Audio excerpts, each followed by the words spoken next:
Bonjour Daniel, Boker Tov, et nous commençons ce journal par un développement sécuritaire important. Oui, effectivement, Boker Tov Ilana, selon des sources palestiniennes, 2 Palestiniens ont été tués la nuit dernière au cours d'une opération militaire israélienne dans la ville de Jenin. Ces 2 Palestiniens sont apparemment membres du djihad islamique. Les forces israéliennes ont arrêté sur place 2 fils d'un haut responsable du djihad islamique à Jenin. Tsahal n'a pas réagi à ce développement. Et puis le terroriste Maher Younes a été libéré lui ce matin de la prison de Ksiot dans le sud d'Israël. Oui, Maher Younes, un arabe israélien, avait été condamné à 40 années de détention pour l'assassinat d'un soldat israélien, Abraham Brumberg, au début des années 80. Son cousin et complice Karim avait été libéré il y a de cela 2 semaines et sa libération avait donné lieu à des scènes de liesse dans leur village d'Harare en Galilée. La police a mis en garde la famille Younes afin que cette fois-ci la libération de Maher ne soit pas accompagnée de ces mêmes scènes de liesse. D'importantes forces de police se sont d'ailleurs déployées dans la localité d'Harare pour empêcher ce genre de scène. Dans le reste de l'actualité, le leader du parti Chasse, Aryeh Deri, a réagi hier soir au verdict de la Cour suprême qui invalide sa présence au gouvernement. Oui, dans une première réaction, Aryeh Deri a promis de poursuivre la révolution séfarade. On veut nous fermer la porte, nous rentrerons par la fenêtre. On veut nous fermer la fenêtre, nous rentrerons par le plafond avec l'aide de Dieu, a dit Aryeh Deri, qui a précisé que le verdict de la Cour suprême n'a pas été une surprise pour lui et qu'elle a permis, je cite, de lever les doutes. C'est le peuple qui devra décider, a-t-il déclaré.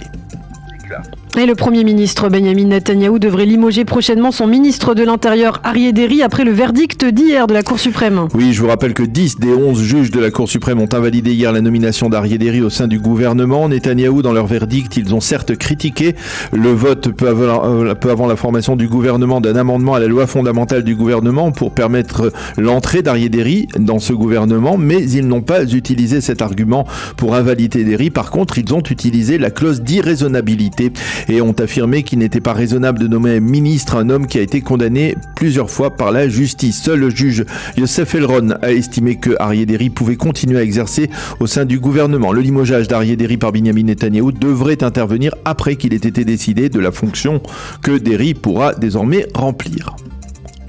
Et justement, on s'interroge sur les répercussions politiques d'un tel verdict, Daniel. Oui, au sein de la coalition gouvernementale, on admet que par son verdict, la Cour suprême pose un véritable casse-tête constitutionnel à Benjamin Netanyahou et l'on considère que même le vote d'une loi supprimant la clause de raisonnabilité invoquée par les juges ne permettrait pas le retour de Aryeh Deri au gouvernement. En effet, le principe de hashket en hébreu, qui implique une forme de duperie de la part de Deri lorsqu'il avait avoué vouloir quitter la vie politique en échange d'un acte de plaidoyer bienveillant à son égard l'an dernier, bien ce principe devrait également empêcher le retour d'Aryeh Deri au sein du gouvernement. L'idée de nommer Deri Premier ministre par alternance ne semble pas non plus réalisable dans la conjoncture actuelle.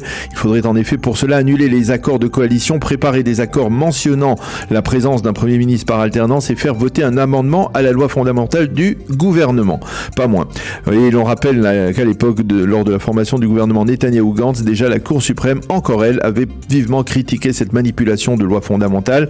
On envisage dans l'entourage de Netanyahou de nommer Aryeh Deri président de la Knesset, mais il n'est pas certain du tout que ce dernier le souhaite vraiment.